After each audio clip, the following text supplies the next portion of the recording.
pasal yang dipakai untuk hak imunitas dan ada pasal yang mengkebirinya, pasal 207. Nah, ini perlu dilihat. Namun pada ranahnya kita sebagai aktivis, kita sebagai praktisi, sebagai akademisi yang bisa melakukan hal ini hanya ada kewenangannya di DPR RI terkait dengan proses produk pembuatan hukum. Untuk itu perlu kita suarakan kepada pihak-pihak yang berwajib sehingga bisa lebih jeli untuk melihat hal-hal seperti ini, sehingga tidak ada lagi, mungkin saja nanti ada tumpang tindih hukum tapi tidak seperti ini, tidak terlalu banyak toh. Dan bisa membantu juga kemaslahatan masyarakat terkait dengan produk hukum yang dilakukan. Ya. Itu saja Pak Pait, terima kasih. Ya, Bung Nik, terima kasih. Saya langsung saja ke pembicara yang pertama, Bapak Nus Larutmas. Silakan, Pak.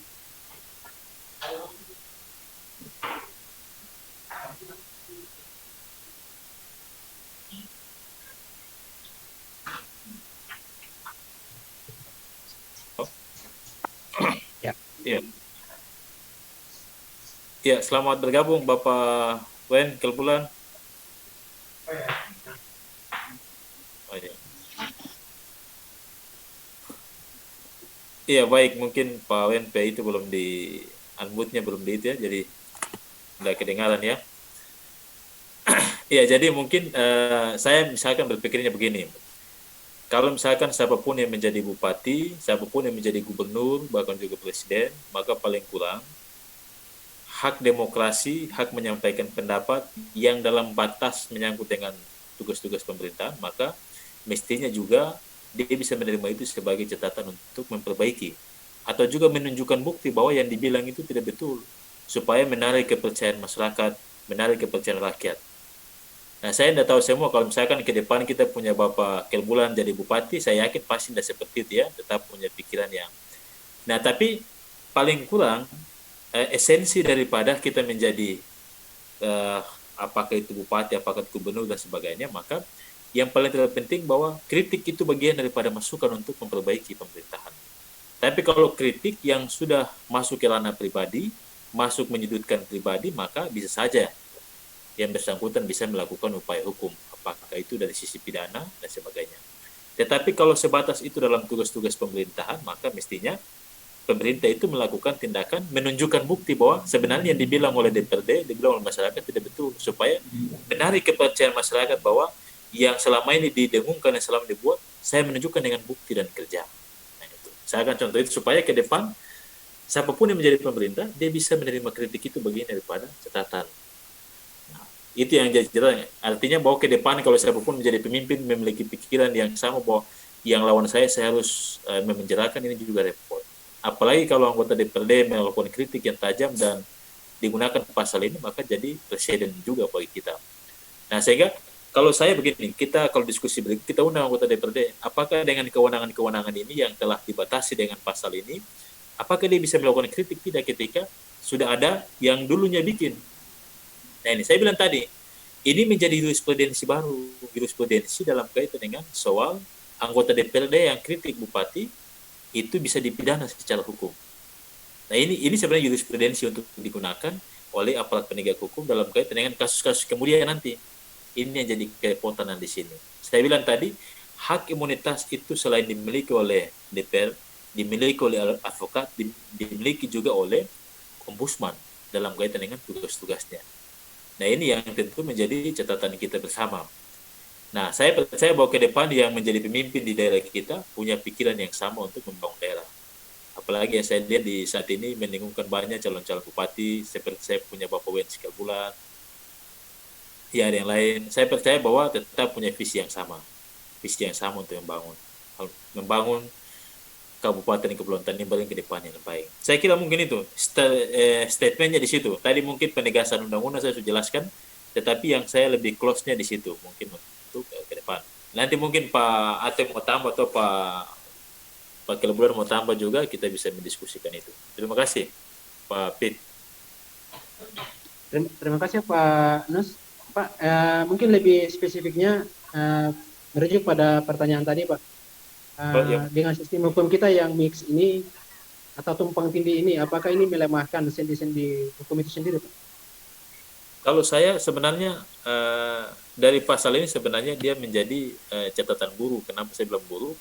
Karena bisa saja berpengaruh bagi yang namanya tadi saya bilang tugas-tugas pemerintahan.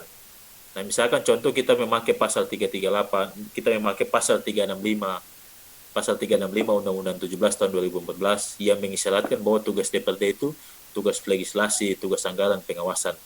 Tugas-tugas ini tidak akan bisa dilakukan dengan baik kalau misalkan DPRD menyampaikan pendapat itu lalu terkesan bahwa itu dilakukan tuduhan. Maka bisa saja penguasa menggunakan pasal 27. Nah, sehingga kalau menurut saya dengan hal demikian ini menjadi catatan buruk bagi soal penyelenggaraan pemerintahan kita. Nah, karena ini sudah bisa masuk di ranah privat. Saya tidak suka yang ini, dia kritik saya pakai pasal ini. Nah, ini kan bisa saja seperti itu. Nah, tetapi DPRD dalam kewenangan memiliki hak imunitas juga tidak bisa bertindak lebih daripada kewenangan yang dimiliki. Harus menyampaikan bukti, menyampaikan data. Betul, misalkan menyebut pemerintah ini tidak begini, harus juga mempunyai bukti dan data supaya argumentasinya itu juga mampu memberikan pikiran bagi pengembangan pemerintahan. Tapi kalau kita mengkritik tanpa punya data, ini juga jadi pertanyaan. Jangan sampai kita hanya asal mengkritik, tetapi mengkritik juga harus punya data dan bukti bahwa yang saya kritik ini adalah berkaitan dengan tugas-tugas pemerintahan yang tidak jalan selama ini. Bukti saya apa? Dibuktikan dengan apa? Supaya argumentasi kita bisa dipertanggungjawabkan dan diterima. Bukan kritik yang saya masa, kita benci kepada yang bersangkutan, kita kritik pada dia. Tapi kritik yang harus membangun, itu maksudnya.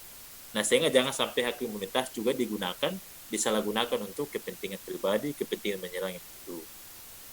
Nah, sehingga saya tetap berpandangan bahwa kalau sepanjang tugas-tugas DPRD itu dilakukan dalam rangka pengembangan pembangunan, pengembangan daerah, itu tetap kita hargai dia sebagai bagian kritik. Tetapi DPRD dalam melakukan kewenangannya juga, jangan sampai dia bertindak lebih daripada kewenangan dia itu. Dalam kaitan dengan, dia harus menyampaikan itu punya data dan bukti. Jangan sampai hanya berpendapat. Paling kurang dia harus punya fakta bahwa, misalkan di daerah ini tidak ada pembangunan, atau misalkan dia ke sana ini tidak ada realisasi. Nah, ini kan kita bisa bandingkan. Betul tidak? Nah, itu yang kira-kira menurut pendapat saya. Terima kasih. Ya, terima kasih Pak Nus untuk pandangannya. Berikut saya langsung ke pembicara yang kedua, Bapak Martin Fordatkusut. Pak, untuk anggota DPRD sendiri berkaitan dengan hak imunitas mereka, apakah hak imunitas ini hanya dibatasi pada ruang sidang paripurna ataukah bisa disampaikan di ruang publik? Kemudian yang berikut, Pak, anggota DPRD pada prinsipnya mereka adalah kolektif kolegial, yang mana segala sesuatu itu harus dan dapat didukung secara bersama, misalnya terkait dengan kebijakan maupun keputusan-keputusan yang diambil. Berkaitan dengan ini, menurut pandangan Bapak seperti apa? Oke, baik, terima kasih Ade Peter. Baik, pertanyaan yang sangat bagus sekali, luar biasa. Apakah hak imunitas ini bisa digunakan di dalam maupun di luar? Artinya juga untuk kepentingan publik, ya, artinya dia di luar konteks sidang paripurna. Nah, kalau kita mencermati hak imunitas ini, mencermati undang-undang, tentunya hak imunitas ini melekat kepada seorang anggota DPRD itu bukan cuma saja dia berada di dalam sidang paripurna, tetapi juga dia berada pada ruang-ruang publik. Nah, dia berada di ruang-ruang publik itu, namun dalam konteks adalah melakukan pengawasan. Tapi kemudian ketika dia berada di ruang publik tapi tidak dalam konteks melakukan pengawasan, nah itu juga barangkali hak imunitas ini juga tidak melekat pada dia. Jadi tentu ini disesuaikan dengan kasus yang terjadi.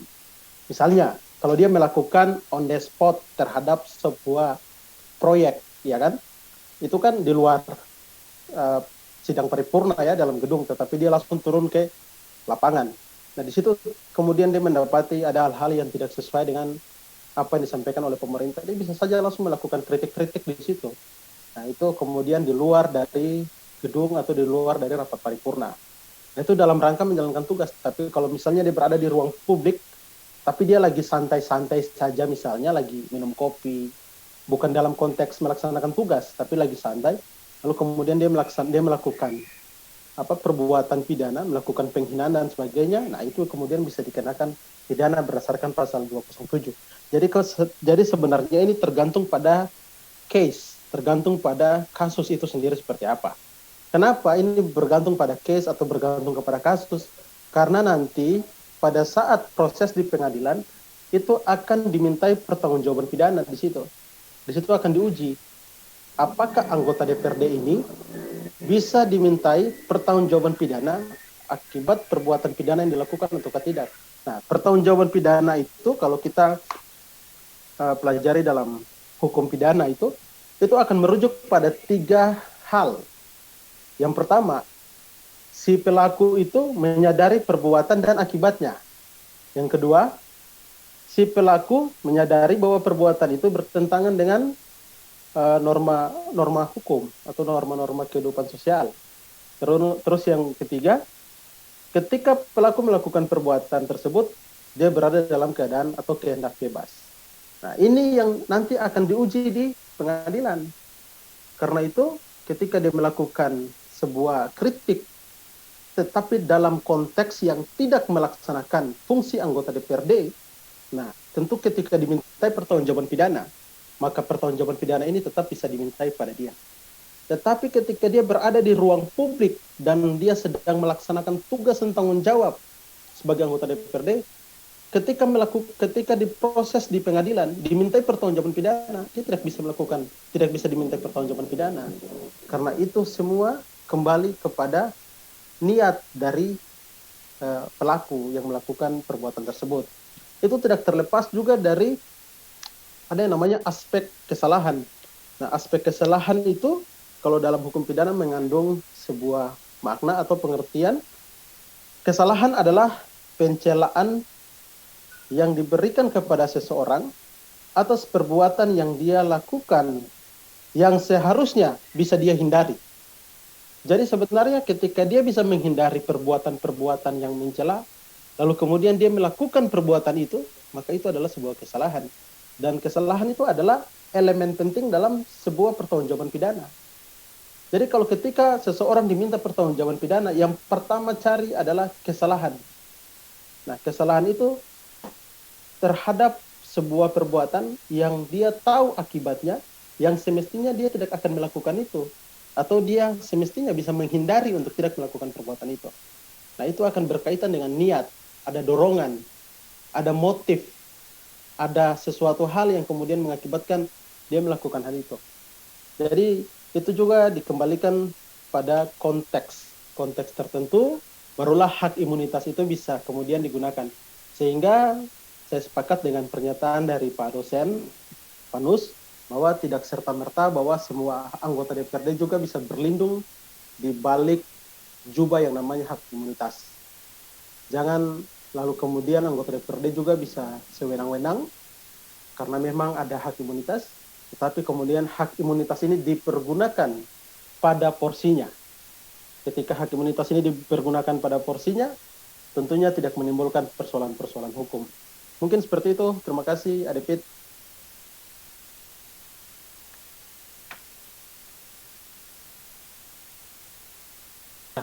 Pak, terima kasih untuk penyampaiannya.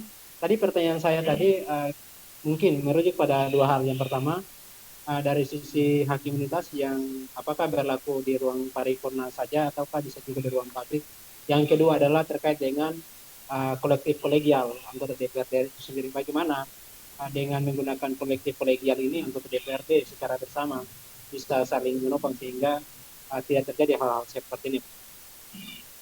Oke, baik. Jadi saya mempertegas apa yang saya sampaikan tadi, bahwa hak imunitas ini juga bisa digunakan baik di dalam ruang paripurna, namun juga bisa digunakan di dalam ruang-ruang publik. Tetapi perlu digarisbawahi itu dalam konteks melaksanakan tugas. Tetapi jika tidak dalam konteks melaksanakan tugas, misalnya lagi bersantai-santai, kemudian mengeluarkan atau melakukan perbuatan-perbuatan yang diatur dalam undang-undang dan itu menjadi perbuatan pidana, itu bisa dimintai pertanggungjawaban pidana. Karena itu garis bawahi atau kata kuncinya adalah dalam melaksanakan tugas dan tanggung jawab sebagai anggota DPRD. Jadi sepanjang ketika dia melakukan pada ruang-ruang publik itu sepanjang harus digarisbawahi bahwa itu sepanjang dalam melaksanakan tugas dan fungsi sebagai anggota DPRD. Kemudian secara kolektif kolegial ya, anggota DPRD ini kan, kalau yang kita tahu anggota DPRD ini kan ya mereka ketika berada di situ kan ya dalam tanggung jawab sebagai anggota DPRD. Jadi memang juga tetap akan melekat prinsip kolektif kolegial. Jadi ketika satu anggota DPRD berbuat, itu pasti akan juga berdampak pada semua. Dan hari ini kalau ada anggota DPRD juga yang dihukum, dipidana, karena melakukan perbuatan pidana yang diancam pidana pasal 207 KUH pidana, ini tidak menutup sebuah kemungkinan bahwa di kemudian hari juga bisa juga ada anggota DPRD yang bernasib sama seperti dengan kasus yang mana kita semua ketahui. Nah ini kemudian yang tadi Pak Nus bilang bahwa ini menjadi presiden buruk. Tentunya ini harus menjadi perhatian kita semua, baik itu pemerintah, ya anggota DPRD atau pemangku kepentingan yang memiliki kewenangan untuk bisa memperbaiki hal-hal begini sehingga ke depan di dalam era demokrasi ini semua orang pun bebas untuk melakukan kritik, tetapi kritik yang juga memberikan solusi, dan pada satu sisi pun juga tidak serta-merta penguasa menggunakan instrumen hukum untuk kemudian secara pribadi karena tidak senang lalu menggunakan pasal 207 untuk melakukan memidanakan orang yang melakukan kritik terhadap dirinya. Begitu, Ade. Mungkin dikasih Pak Wen Kelembulan mau berpendapat dulu. Ya, Pak, beta konfirmasi langsung untuk Bapak bahwa tadi sudah ada warning juga dari Zoom bahwa lagi 5 menit akan berakhir juga, jadi katong sesuaikan saja ketika mungkin mati secara otomatis, Bapak-Bapak bisa enter ulang. Mohon maaf Pak untuk ketidaknyamanan ini. Untuk itu saya langsung ke pertanyaan berikut, masih pada Bapak Nus Laritmas. Masih perlu ke Bapak Nus Laritmas, kemudian si Bapak Wen dulu baru kita. Ya, mohon maaf Pak untuk Bapak Wens, beliau hadir sebagai peserta nantinya, baru mungkin ada pertanyaan yang akan beliau sampaikan. Nanti ada pertanyaan yang akan beliau sampaikan dari second stage-nya. Untuk itu dari yang disampaikan oleh Pak Nus, yaitu dengan adanya undang-undang yang kemudian hukum yang timpang tindih ini kemudian akan melemahkan anggota DPRD untuk menyuarakan aspirasi masyarakat. Lantas bagaimana dengan anggota DPRD kita? Misalnya anggota DPRD kita bukan merujuk hanya kepada Kabupaten Kepulauan Tanimbar, tetapi anggota DPRD seluruh Republik Indonesia yang datangnya misalnya hanya dengan menggunakan kekuatan finansial, kemudian elektabilitas, popularitas, tanpa ada background misalnya, contoh background keilmuan yang pasti misalnya terhadap persoalan ini misalnya. Ini pun akan turut mempengaruhi tingkat kepercayaan masyarakat terhadap mereka, karena mungkin saja dengan persoalan-persoalan yang ada sehingga hak imunitas anggota DPRD untuk menyuarakan aspirasi masyarakat ini kemudian dikebiri secara hukum misalnya, itu pun akan mempengaruhi proses demokrasi kita, Pak. Iya. Dalam hal ini dalam menentukan pilihan.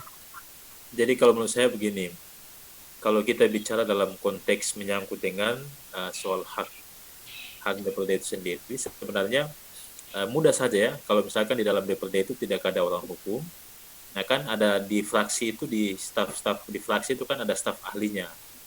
Nah, staf ahlinya mungkin bisa pakai Pak Ateng, mungkin bisa pakai kita. Kan kita mendiskusikan, membantu pemerintahan, membantu sisi memberikan pertimbangan hukum kepada DPRD yang mungkin butuh pencerahan hukum. Nah, kadang juga DPRD yang bukan awamnya hukum, dia berpendapat lebih yang tidak tahu bahwa itu sudah masuk dalam ranah pidana. Nah, paling kurang kalau misalkan dalam kaitan dengan soal hak-hak yang disampaikan tadi, maka paling kurang ketika dalam konteks teorinya itu berbeda, praktiknya berbeda, nah paling kurang dibutuhkan advice daripada tim-tim muda hukum lah untuk memberikan advice-nya itu. Nah, saya yakin bahwa dengan esensi pasal ini sebenarnya dia menjadi catatan juga bagi kita bersama. Jadi kenapa saya bilang jadi catatan bersama? Memang ini refleksi kita untuk soal berkaitan dengan penyelenggaraan pemerintahan yang berada di kabupaten se-Indonesia. Nah, kenapa memang saya ikuti ada beberapa kabupaten, ada di provinsi, bahkan di kabupaten yang juga mengalami hal yang sama ketika melakukan kritik dan kritik itu dianggap sudah menyerang privasi dalam kaitan dengan soal lain-lain, maka yang bersangkutan melakukan upaya hukum dengan melaporkan yang sama. Tetapi untuk menyangkut dengan putusan pengadilan memang saya belum dapatkan ya. Yang saya baru ikuti yang dapatkan di Kabupaten Kepulauan Tanimbar yang sudah jadi jurisprudensi. Nah, saya kira kalau masih diajukan banding dan dia misalkan menguatkan putusan pengadilan negeri pertama dan juga putusan sudah inkrah, maka ini menjadi sebenarnya jurisprudensi bagi setiap aparat penegak hukum dalam kaitan dengan kasus yang ada. Nah, itu berarti ke depan ketika orang mengalami hal yang sama, ketika dia bupati dan sebagainya, ketika ada kritik, maka bisa menggunakan pasal ini sebagai rujukan. Nah, sehingga mungkin kalau pikiran saya adalah sebenarnya konsisten kita dalam kaitan dengan hal dimaksud. Nah, konsistennya dalam kaitan bahwa tetap hak imunitas ini tetap digunakan, tapi saya sangat meragukan bahwa dengan kondisi ini kita punya anggota DPRD akan berbicara lebih, agak sudah sedikit sulit.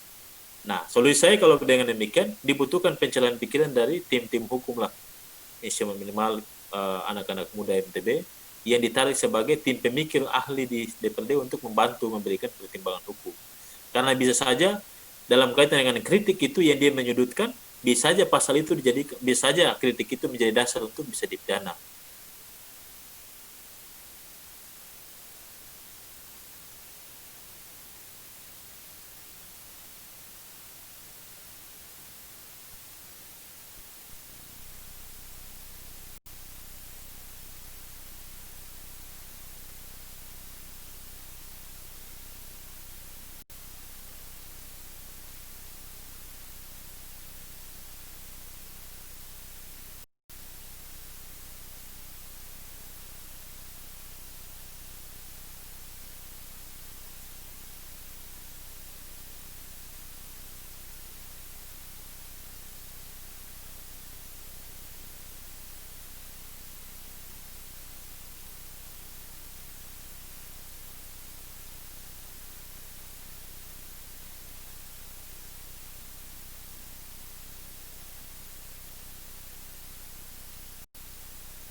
Ya, mohon maaf, Pak. Untuk itu kita langsung saja dengan yang tadi yang disampaikan oleh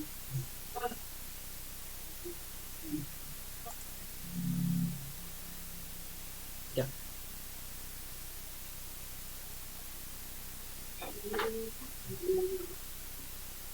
Ya, silakan Panus bisa langsung saja dengan diskusi kita. Silakan Pak. Ya, mungkin pikiran saya tadi soal tadi pertanyaan yang disampaikan tadi. Jadi tidak ada penegasan lain, cuma penegasan itu saja yang saya sampaikan soal hak imunitas yang dimaksud. Silakan, mungkin ada yang mau bertanya dulu, silakan. Ya. Kalau begitu kita langsung saja dengan second stage ya, second stage-nya. Bagi para pendengar atau peserta yang sudah ada dalam grup ini, saya berikan kesempatan untuk bisa langsung mengajukan pertanyaan terkait dengan anggota DPRD dalam perspektif hukum. Silakan.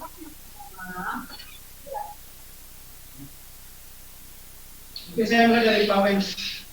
Pak Wens Kebulan dulu. Pak Wens, silakan.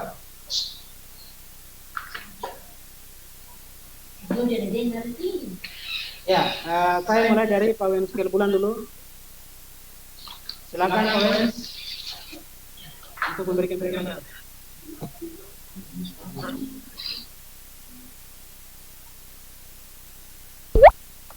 Bilang Mbak Puan, klik itu dulu, unmute dulu itu supaya dia jadi dengan suaranya. Sudah dengar belum? Oh, sudah. Halo? Sudah. Jadi setelah saya ikuti percakapan ini, maka ada pernyataan-pernyataan dari adik-adik yang melihat dari sisi hukum. Yang saya mau tanyakan adalah sekarang kita tidak bisa berbicara lagi atau menganalisa dari sisi hukum lagi bahwa itu akan berubah lagi entah di dalam sidang hak imunitas seorang DPR pada saat paripurna ataupun di luar. Tapi konteks yang terjadi inilah sudah terjadi sidang dan sudah ada keputusan. Oleh karena itu saya ingin bertanya adik-adik sekalian. Kira-kira menurut adik-adik dari praktisi hukum dan ilmu hukum sendiri, bisa tidak kita mencari cara bagaimana dari sisi hukum dan sebagainya mencari cara untuk memediasi sehingga hal ini walaupun sudah ada putusan hukum, malah dari kata orang punya saudara DPRD sendiri mungkin akan lagi tingkatkan sampai di banding.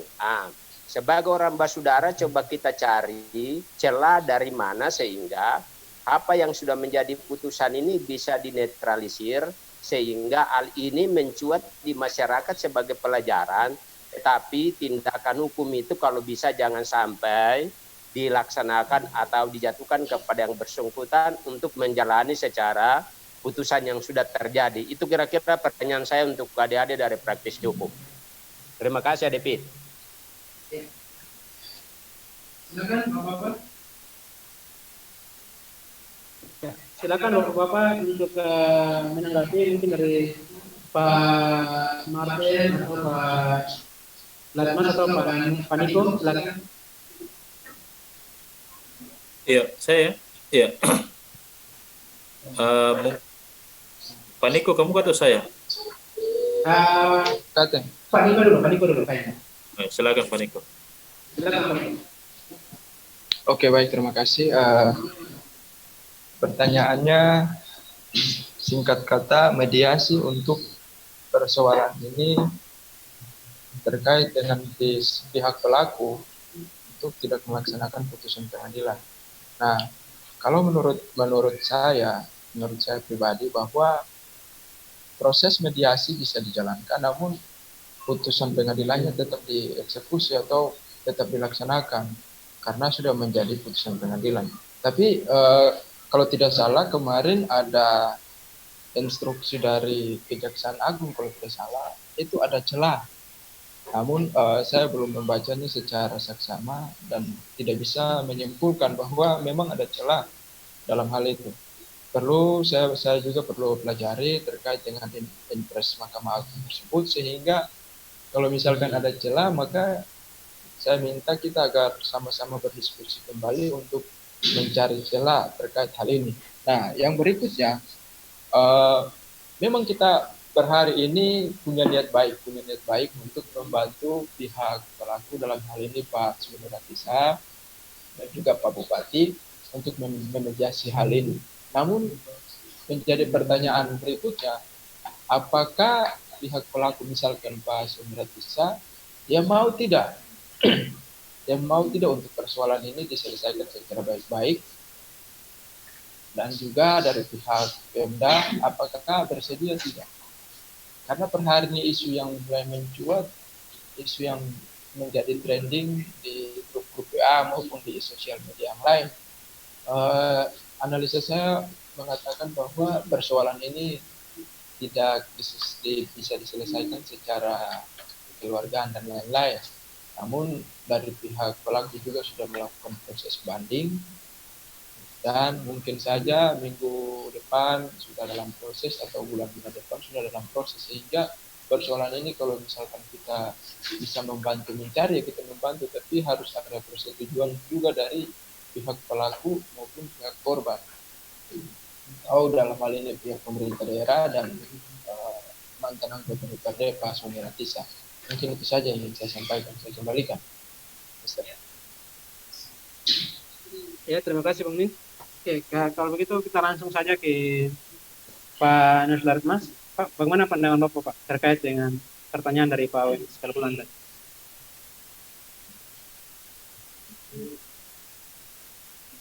Iya, baik, terima kasih. Saya kira yang ditanyakan oleh Bapak Wens ini pertanyaan yang baik ya. Salah satu jiwa besar yang dimiliki oleh Bapak Wens Kelbulan untuk persoalan-persoalan yang sifatnya masuk dalam ranah pidana perdata itu diselesaikan. Saya memberikan apresiasi untuk yang disampaikan oleh Bapak Wens tadi. Nah, Nah, tapi memang dalam kaitan dengan soal ranah pidana ini memang agak sedikit sulit untuk kita mau menahan untuk menghentikan berkaitan dengan putusan pengadilan. Memang kalau misalkan kasusnya berjalan tetap, kalau misalkan di ranah pidana tetap hukumannya tetap pidana adalah dalam sanksi badannya berkaitan dengan tindakannya. Nah, kalau menyangkut yang mencari jalan untuk memediasi, saya kira memang mungkin diselesaikan, tetapi ranah putusannya tetap tidak bisa kita baikkan.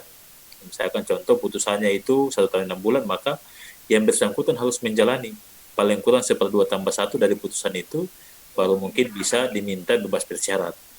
Tapi berkaitan dengan soal penyelesaian untuk kedua belah pihak itu harus didamaikan, wah itu sangat baik didamaikan kedua belah pihak. Tetapi soal eksekusi putusannya tetap dilaksanakan. Soal harus yang bersangkutan menjalani hukuman, tetap itu harus dijalankan. Karena itu memang berkaitan dengan putusan hukum yang belum inkrah ya, dia masih dalam kaitan dengan ajukan banding. Nah, jadi misalkan kalau putusannya 1 tahun 9 bulan, nanti dalam bandingnya itu mungkin apakah dia tetap bertahan ataukah dia turun, nah itu nanti kita lihat ranah bandingnya itu yang diajukan pembelaan oleh kuasa hukumnya. Tetapi mungkin ranah untuk memediasi itu saya kira sepanjang itu di luar dua belah pihak mau berdamai, itu sangat baik. Tapi kalau mungkin soal eksekusi putusan tetap dijalankan oleh lembaga penegak hukum untuk Pak Sony harus mempertanggungjawabkan perbuatannya secara pidana. Nah itu yang mungkin di dalam konteks menyangkut dengan penyelesaian. Nah saya kira kalau Bupati ke depan Pak Wen berarti bisa saja tetap jalur penyelesaian itu bisa lebih cepat diselesaikan ya, saya kira. Nah kita berdoa ya, mudah-mudahan kalau ke depan ya. Amin, amin, amin, amin. Ya. Iya, saya kira mungkin itu yang bisa jadi gambaran singkat saya sana dari sisi itu. Terima kasih. Terima kasih Pak Nus dan Pak Nik untuk penyampaiannya. Begitu saya langsung ke pembicara untuk penanya berikut. Sudah ada Bapak John Manutula. Silakan Pak John Manutula untuk menyampaikan pertanyaannya. Pak John, bisa dengar saya? Mungkin saya info saja sekitar 15 menit, saya mohon off dulu ya, saya mau keluar sebentar jadi. Ya, siap Bapak. Nanti mungkin 10 menit lagi kita akan berakhir Pak. 10 menit lagi. Mohon maaf Pak Pit, karena saya baru join sehingga saya tidak mendengar materinya secara detail. Oleh sebab itu mungkin pertanyaan saya tidak bisa sampaikan karena sudah di ending sehingga materi yang dibicarakan saya tidak ikuti dan tidak paham arah materi. Itu saya Pak. Ya. Terima kasih Pak John karena barusan bergabung sehingga tidak sempat untuk menyampaikan pertanyaan. Untuk itu kita langsung saja ke closing statement terkait dengan diskusi kita hari ini. Untuk itu saya langsung ke pembicara yang ketiga yaitu Bung Nik. Saya lagi merupakan Ketua Himpunan Mahasiswa Pemuda dan Mampu. Mungkin bisa menyampaikan. Ade Pait. Ya, Halo. Pak. Ya. Ya. Ade Pait. Ya, Pak. Silakan. Saya bisa lanjut sedikit pertanyaan boleh? Oh Silakan. ya.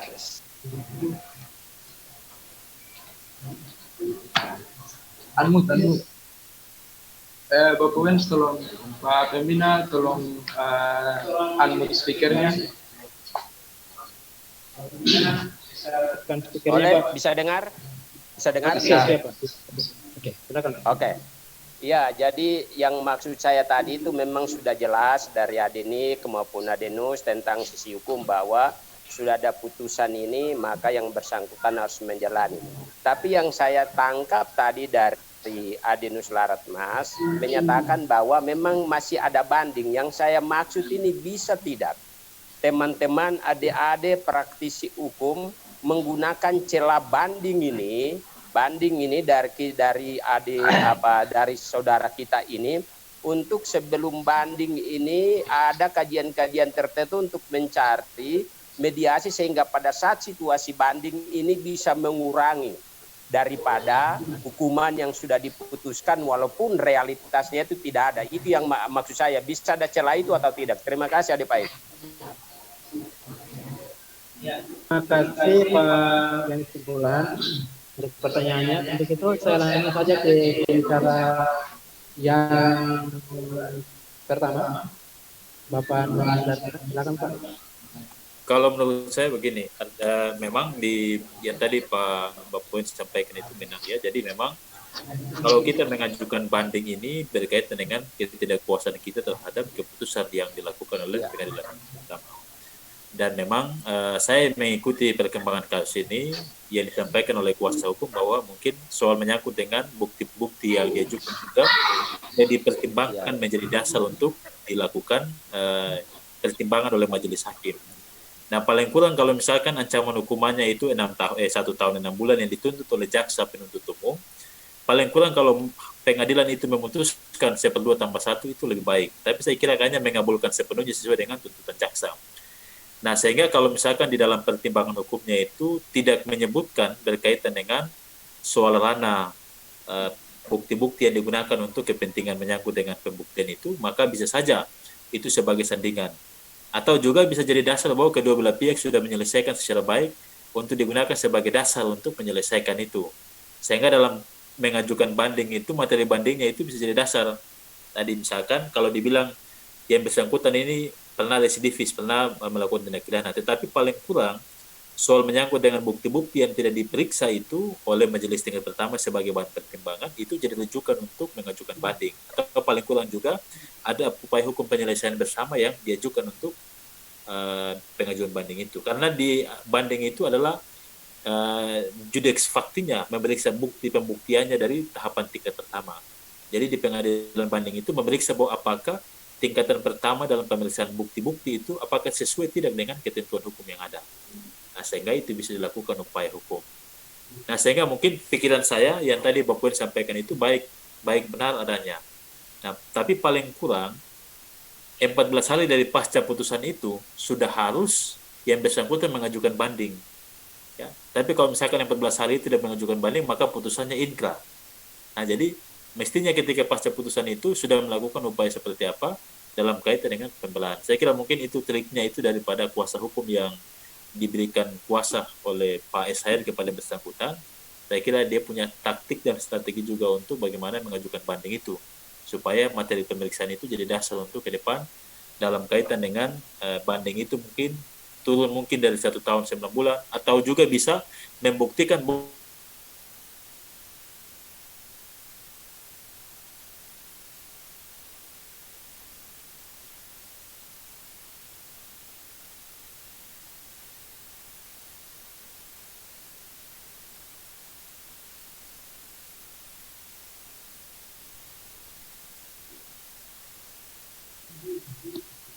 Ya, Panus.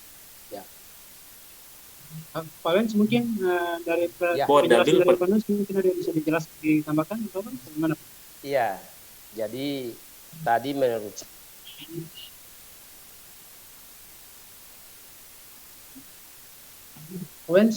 Pak Wens bisa aktifkan ininya mikrofon. Halo, ya? Ya, oke. Ya, jadi apa yang disampaikan oleh Adenu sudah jelas.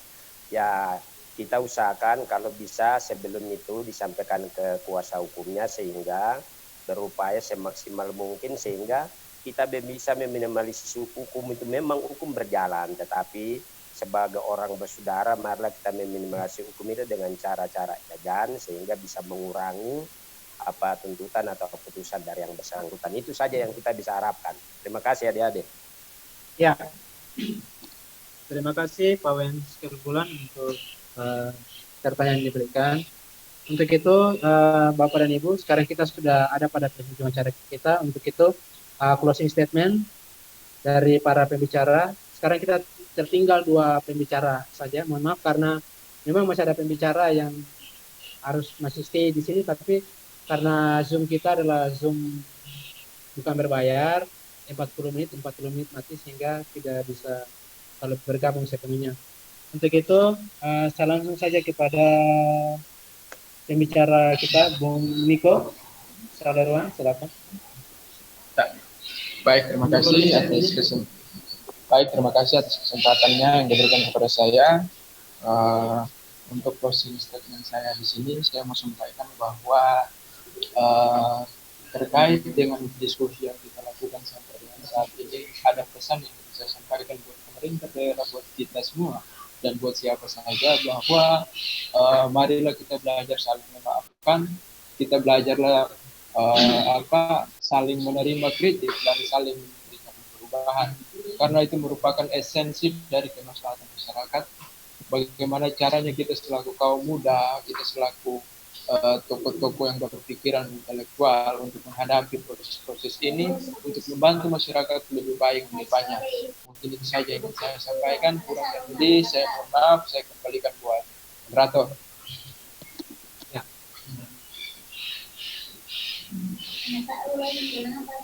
Terima kasih Bung Niko untuk closing statement-nya. Sementara untuk sekarang, dua pembicara kita sudah meninggalkan grup ya. Yang tadi Bapak Nislarma sudah pamit mendahului, yaitu beliau ada urusan keluar sehingga tidak sempat hadir bersama-sama dengan kita. Untuk itu kita dari Kotekma mengucapkan banyak terima kasih untuk diskusi hari ini, dan semoga di lain kesempatan kita akan lanjut dengan diskusi kita di hari yang akan datang. Untuk itu selamat sore, shalom. Sore, shalom. Selamat sore, Dapat kembali. shalom. Ya. Ya. Shalom. Ya. Bapak